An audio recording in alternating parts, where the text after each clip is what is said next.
আপনি জানেন যে 2018 সনে আমি আমাদের সাবেক প্রধানমন্ত্রী আপসীর নেত্রী বেগম খালেদা জিয়া এই বরিশাল 3 আসনে আমাকে মনোনয়ন দিয়েছিলেন।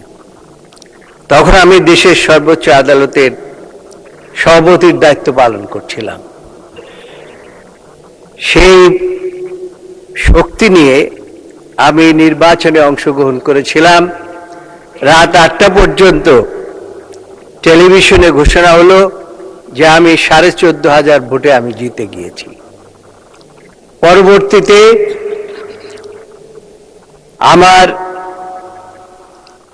বাবুগঞ্জের একটি নির্বাচনী এলাকার থেকে যুদ্ধ করে পুলিশ বাহিনী এবং যৌথ বাহিনী সমস্ত ব্যালট বাক্স ছিনিয়ে নিয়ে যায় এবং ছিনিয়ে নিয়ে গিয়ে আমার যে ভোটগুলো এগুলো ফেলে দিয়ে আমাকে 6,500 ভোটে আমাকে পরাজিত হিসাবে ঘোষণা করেন। সেই ক্ষোভে আমার এলাকায় কোনো উন্নয়নই হয় নাই। সেই জন্য আমি বারবার বলি যে আমার এলাকায় নাই নাই নাই নাই কিছু নাই, রাস্তা নাই, ঘাট নাই, শিক্ষা প্রতিষ্ঠান নাই, ব্রিজ নাই, কালভার্ট নাই, কিছুই নাই। সেই জন্য আমি বলি নাই নাই নাই। মাননীয় স্পিকার,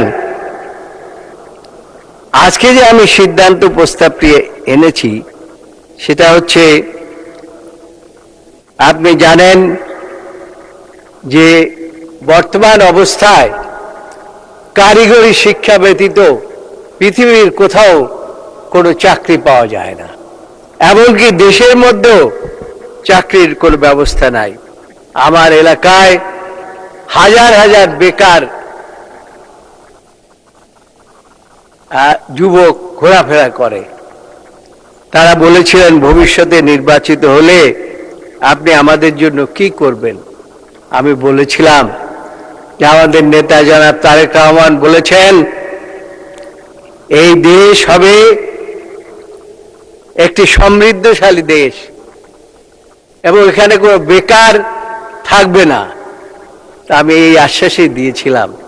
তবে এখন যেহেতু কোনো শিক্ষা প্রতিষ্ঠান, কারিগরি শিক্ষা প্রতিষ্ঠান নাই, সেই জন্য ভবিষ্যৎ বংশধরদের জন্য অন্তত আমার এলাকায় একটি কারিগরি প্রতিষ্ঠান দরকার। অন্যথায় ভবিষ্যতে বেকার সমস্যা মাননীয় স্পিকার আরো বৃদ্ধি পাবে, এত বৃদ্ধি পাবে যে শেষ পর্যন্ত আইন শৃঙ্খলা রক্ষা করা খুব কঠিন অবস্থার মধ্যে পড়তে হবে। সেই জন্য মাননীয় স্পিকার, আপনার মাধ্যমে আমি